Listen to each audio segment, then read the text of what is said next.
there is a battle raging inside so many of us. It's the part of you that wants to be Leonardo da Vinci versus the part that has to be a factory worker just to make rent. You have a dozen different interests pulling you in every direction. You want to learn coding and filmmaking and philosophy and how to build a business from scratch. Society tells you to pick one lane, to specialize until you're just a cog in a machine. But that deep, nagging feeling tells you that your scattered interests aren't a flaw. That feeling is your polymathic potential trying to get out. But then reality hits you like a ton of bricks. Inspirational videos are great, but they often forget one tiny detail. How do you actually do it when you have a job to work and bills to pay? How do you become a modern polymath without being born rich or having infinite free time? That is the question we are going to answer today. This is not just another dose of vague inspiration. This is a full guide for the practical polymath. It's time to build a system for your curiosity. So if you're tired of feeling scattered and want a realistic blueprint for becoming exceptionally competent, you are in the right place. For years, the advice has been to specialize or risk failure. We've been sold a story that to be valuable, we have to be a one-trick pony. This video is the antidote to that advice. Our goal today is to give you a functional, real-world system for pursuing your varied interests without derailing your life.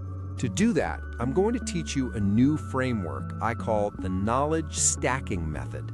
It's a simple way to build layers of complementary skills so you feel focused, not fragmented. Then we'll draw inspiration from some of history's greatest polymaths, and we're going to look beyond the usual European examples. After that, we'll tackle the elephant in the room with a section I'm calling the broke polymath. This is where we get into the nitty-gritty of learning with no time and no money. And finally, we'll even debunk the old myth about being a jack of all trades, master of none. I'll show you why that phrase is dangerously outdated in the 21st century.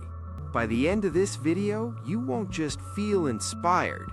You will have a clear, actionable plan to start architecting your own mind, one skill at a time. Let's get started. So, we have this grand ambition to learn many things, but an ambition without a system is just a dream that leads to burnout. So, let's build the system. It's called the knowledge stacking method. The fundamental mistake most aspiring polymaths make is choosing their interests at random. They try to learn Japanese, then pottery, then theoretical physics, all at the same time. This creates massive cognitive friction because the skills don't support each other. Knowledge stacking fixes this by focusing on learning complementary skills in layers. Think of it like building a skyscraper of competence. You don't start with the penthouse. You lay a strong foundation, and then each new floor you add is supported by the one below it.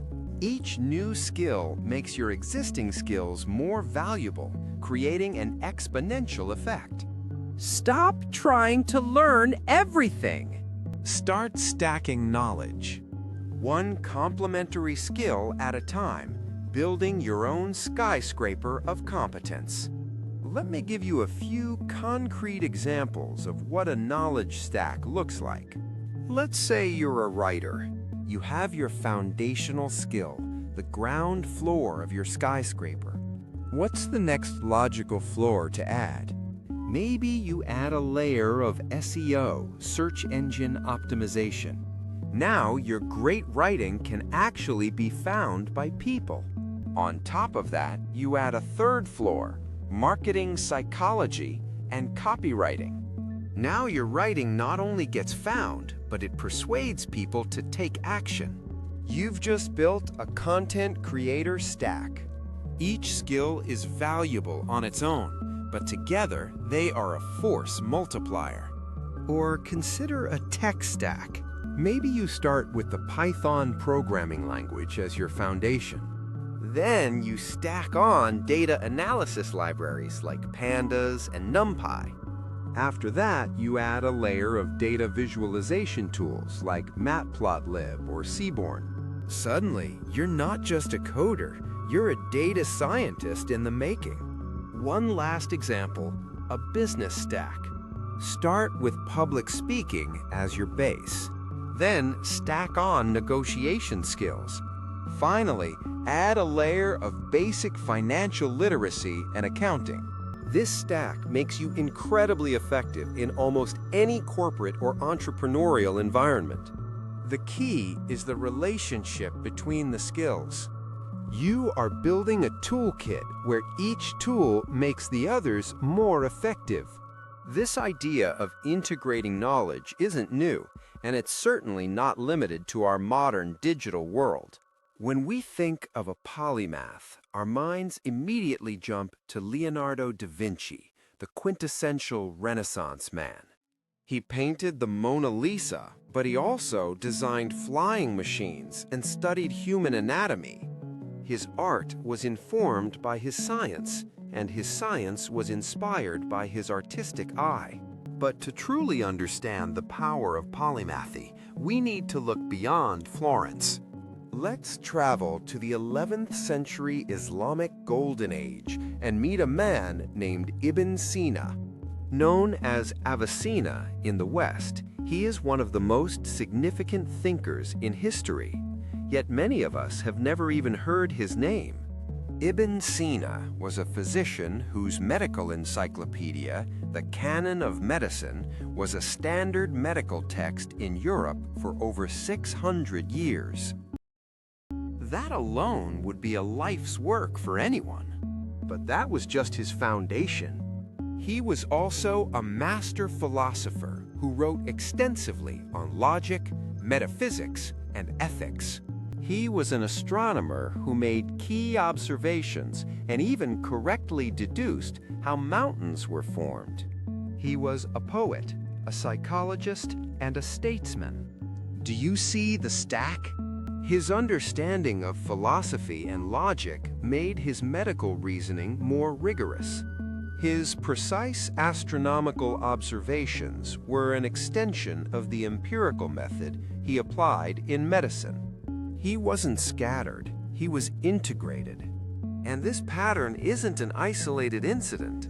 Travel across the globe to 11th century China during the Song Dynasty, and you'll find Shen Kuo.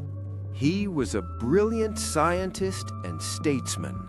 He described the magnetic needle compass for the first time, a foundational technology for global exploration. He developed a theory of land formation, what we would now call geomorphology. But he was also a finance minister, a diplomat, a military strategist, and a talented musician and poet. His scientific mind made him a better statesman, able to solve practical problems of agriculture and defense with novel solutions. His diplomatic missions were informed by his deep knowledge of geography and culture. These figures show us that polymathy is a global, timeless ideal. It's about building a uniquely powerful mind by stacking complementary knowledge. Now, it's easy to look at figures like Ibn Sina and feel inspired, but it's also easy to feel intimidated. And this isn't some new idea or some secret of Western civilization. In fact, some of the greatest polymaths in history operated under immense constraints.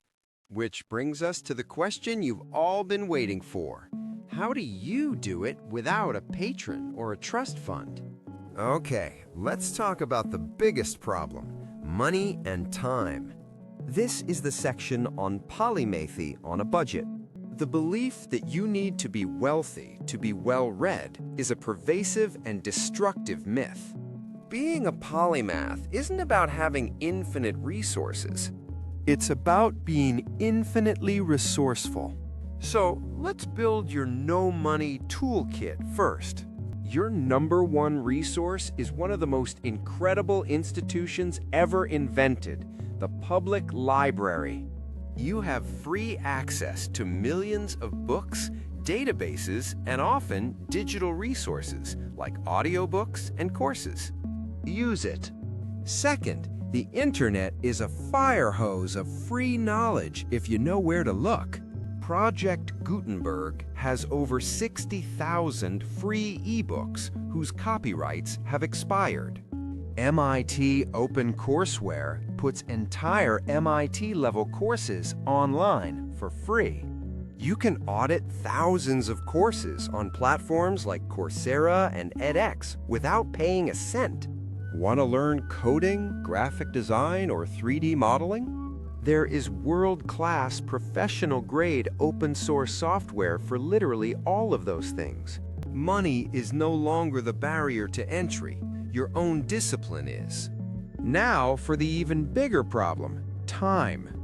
If you're working a 9 to 5 or even longer, how do you find the energy to learn? The answer is integration, not addition. First, reinvent your dead time with learning commutes. Your drive to work is no longer just a drive. It's your mobile university where you listen to audiobooks and educational podcasts. Second, adopt project-based weekends. Instead of vaguely studying, give yourself a small, tangible project to complete in a weekend. Build a simple website, cook a complex recipe from a new culture, write and record a short song. Projects make learning active and goal-oriented. Third, master habit stacking. Don't find new time. Attach your learning habit to an existing one. Listen to a language learning podcast while you cook dinner. Practice flashcards while you drink your morning coffee. Finally, embrace the 5-hour rule, popularized by figures like Ben Franklin and Bill Gates. The principle is simple. Commit to spending 1 hour a day or 5 hours a week on deliberate learning. That's it. It doesn't sound like much, but that's over 250 hours of focused learning in a year. That's enough to become proficient in almost any new skill. The resources are free, and the time can be found. Your journey to Polymathy starts not with a lottery win, but with a library card and a well-planned calendar. If you're serious about efficient learning and building systems like the ones we've just discussed, consider subscribing. This channel is all about practical self-mastery, so you'll be right at home. All right, now it's time to address the biggest mental roadblock most of us face. You've probably heard it 1,000 times. Maybe you've even said it to yourself. Jack of all trades, master of none. This phrase has killed more dreams than almost any other. It's presented as ancient wisdom, but today it is a recipe for irrelevance. I'm gonna make a bold claim. In the 20th century, they told you to specialize. In the 21st century, specialization is a trap. The only future-proof career is to become a polymath. Here's why. We are entering an age of artificial intelligence that will automate and obsolete narrow, specialized tasks at an accelerating rate. If your job is a series of predictable, repeatable steps within a single domain, you are in a fragile position. AI is excellent at being a specialist. What AI can't do is connect ideas across disparate fields. It can't apply a principle from biology to solve a problem in marketing. It can't take an insight from ancient philosophy and use it to design a better user interface. That is the polymath's unfair advantage. In the age of AI, the specialist is fragile, but the polymath is anti-fragile. They don't just survive change, they get stronger from it because they can see the connections others miss. Think of Steve Jobs and his obsession with calligraphy. A seemingly useless artistic pursuit for a tech founder.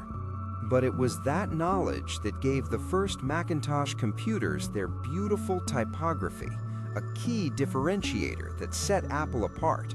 True innovation happens at the intersections. So, is a polymath a jack of all trades, master of none? No. A jack of all trades is only a master of none if their skills are random. A polymath is a master of integration. That is the real skill.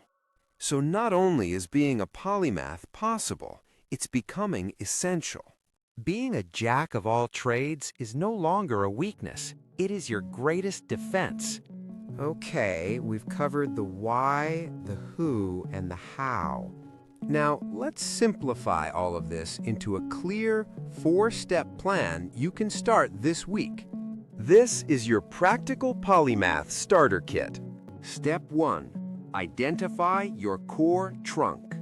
Your knowledge skyscraper needs a strong base. What is the primary skill your life is currently built around, either from your job or your main passion?